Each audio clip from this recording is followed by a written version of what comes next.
लैला मजनून की मोहब्बत देख, खुशीरी फरहाद की मोहब्बत देखो। मैं कहता हूँ मोहब्बत देखनी है तो बिलाल की देखो। सुभान अल्लाह, माशाअल्लाह। मोहब्बत देखनी है तो बिलाल कहते करूँ तेरे नाम पे जाओ फिदा, वही बात। बस जान क्या दो जहां फिदा, तो जहां से भी नहीं जी भरा, करूँ क्या करोड़ों जहां। सुभान अल्लाह। मक्का वालों ने सोचा मारा, मगर मुस्तफा का कोई सहाबी इस्लाम से ना हटा। बेशक बेशक। आगे से पीछे तक बोले सुभान अल्लाह। सुभान अल्लाह। और दो तीन हदीस से सुना दूं इंशाअल्लाह अपनी जगह लूंगा। मक्का वालों ने सोचा मोहम्मद को सताया, मोहम्मद ना माने, सहाबा को सताया, सहाबा ना माने, चलो मोहम्मद से सुलह करें। कहने लगे सुलह कैसे होगी? बोले अबू तालिब के सपात चलो, धमकाएंगे, सामना करेंगे, शायद अबू तालिब के समझ में आ जाए।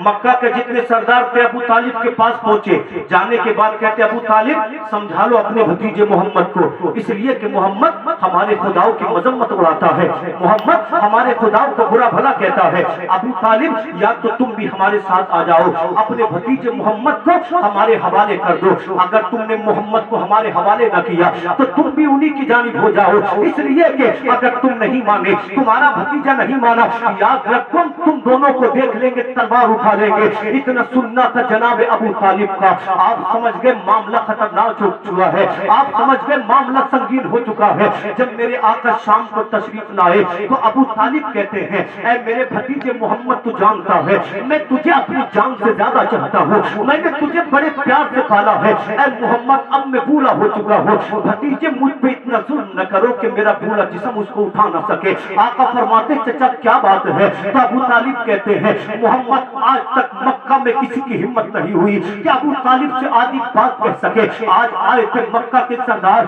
कह रहे थे या तो मोहम्मद को समझा दो वरना तुम्हें भी देख लेंगे, वरना तुम्हारे भतीजे को देख लेंगे। अबू तालिब ने पेशानी को चूमा, रोकर कहते मोहम्मद थोड़े दिनों के लिए इस्लाम की तबलीग के लिए खामोश हो जाओ, इस्लाम की तबलीग को मौकूफ कर दो। इतना सुनना था मेरे आका की आंखों में आंसू आ गए, इसलिए कि आज तक ज़ाहिरी मुइनो मददगार अगर आका के कोई थे तो अबू तालिब थे। हर परेशानी में जिन्होंने अब तक साथ दिया वो अबू तालिब थे। नबी ने देखा अबू तालिब के कदम उखड़ रहे हैं, आका करीम की आंखों में आंसू आ गए। नबी फरमाते मेरे चाचा कह दो इन मक्का के जालिमों से, ये तो मक्का वाले हैं, अगर दुनिया की तमाम शैतानी ताकतें आ जाए मोहम्मद फिर भी कहेगा ला इलाहा इल्लल्लाह। मेरे नबी फरमाते हैं मेरे चाचा कह दो मक्का वालों से एक हाथ में सूरज ला कर रख दे, दूसरे हाथ में चांद ला कर रख दे, मोहम्मद फिर भी कहेगा ला इलाहा इल्लल्लाह। मेरे नबी फरमाते हैं या तो मैं अपने दीन को दुनिया के घर घर तक पहुंचा दूंगा या मजहब इस्लाम पे शहीद हो जाऊंगा। सुन्नियों देखो तो सही, मेरे नबी का दीन चला, अरब से निकला, मिस्र पहुंचा, मिस्र से निकला, फारस पहुंचा, फारस से निकला, पाकिस्तान हिंदुस्तान पहुंचा, श्रीलंका पहुंचा। आज दुनिया का कोई सुनता देख लो, कोई धर्म मिले न मिले मगर नबी का धर्म जरूर मिलेगा, कोई दीन मिले न मिले मगर इस्लाम जरूर मिलेगा, कोई किताब मिले न मिले मगर कुरान जरूर मिलेगा। पता चला हर मुल्क में नबी का दीन जिंदा है, हर कस्बे में नबी का दीन जिंदा है, हर शहर में नबी का दीन जिंदा है। मेरा इमाम तो यूं कहता है मिट गए मिटते हैं, मिट जाएंगे आधा तेरे, ना मिटा है ना मिटेगा कभी चर्चा तेरा। सुभान अल्लाह, सुभान अल्लाह, माशाअल्लाह माशाअल्लाह, बहुत खूब, सुभान अल्लाह।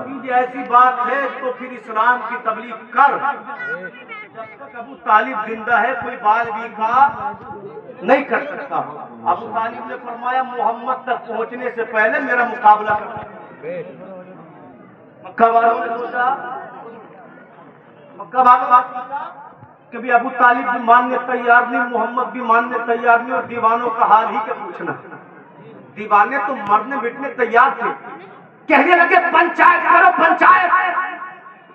उर्दू में कह दूं तो कॉन्फ्रेंस करो। इसी मक्का में एक घर था, मतलब क्या था पंचायत घर, जिसको लोग कहते थे दारुल नदवा। दावत पहुंच गई कि तुम्हें भी आना है, तुम्हें भी आना है। हदीस पाक में आता है मक्का का हर बहादुर, हर बाअसर इंसान, हर सरदार दारुल नदवा की कॉन्फ्रेंस में पहुंचा। जब ये गए ना दारुल नदवा में तो कंबल ओढ़े बूढ़ा बैठा था। कौन बैठा था? इससे मक्का वालों ने पूछा भाई तू कौन?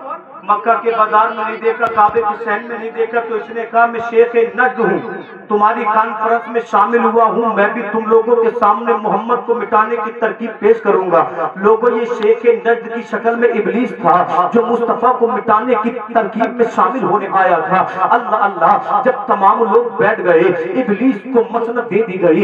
इबलीस ने कहा पंचायत को शुरू करो, बैठक को शुरू करो। तो अल्लाह अकबर, सबसे पहले मक्का का एक मुशरिक उठा। उठने के बाद इसने कहा मेरी तरकीब ये है, मेरी तदबीर ये है, मोहम्मद को एक कमरे में बंद कर दिया जाए, एक छोटा सा सुराग खोल दिया जाए, बाहर से ताला लगा दिया जाए, उसी में से खाना दिया जाए, उसी में से पानी दिया जाए। जब मोहम्मद कैद हो जाएंगे तो कुरान नहीं सुनाएंगे, जब मोहम्मद कैद हो जाएंगे तो कुरान की तिलावत नहीं करेंगे। इतना सुनना था। अल्लाह अल्लाह, जान तो इब्लीस ने क्या कहा, तुम्हारी तरकीब काम नहीं करेगी, इसलिए कि तुम कैद को देख रहे हो, तुम दीवानों को देख रहे हो। अरे मोहम्मद के दीवानों को क्यों नहीं देख रहे हो? क्या तुम्हें मालूम नहीं है अबू बकर सिद्दीक का इश्क? क्या तुम्हें मालूम नहीं है फारूक आजम का इश्क? अगर मोहम्मद के दीवानों को पता चला मोहम्मद को कैद कर दिया है, जान दे देंगे, मगर नबी को कैद में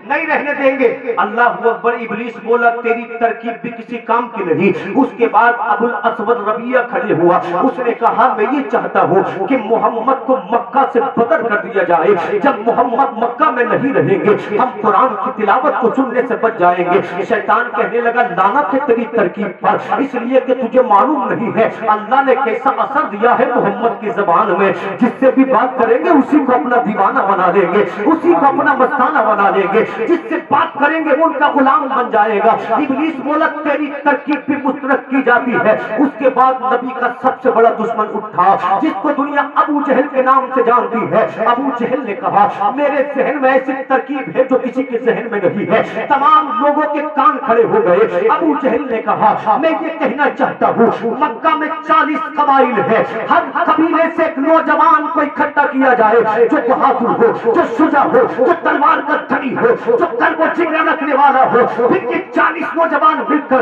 मोहम्मद के घर को मुहासरे में ले ले। जब मोहम्मद सो रहे हो या मोहम्मद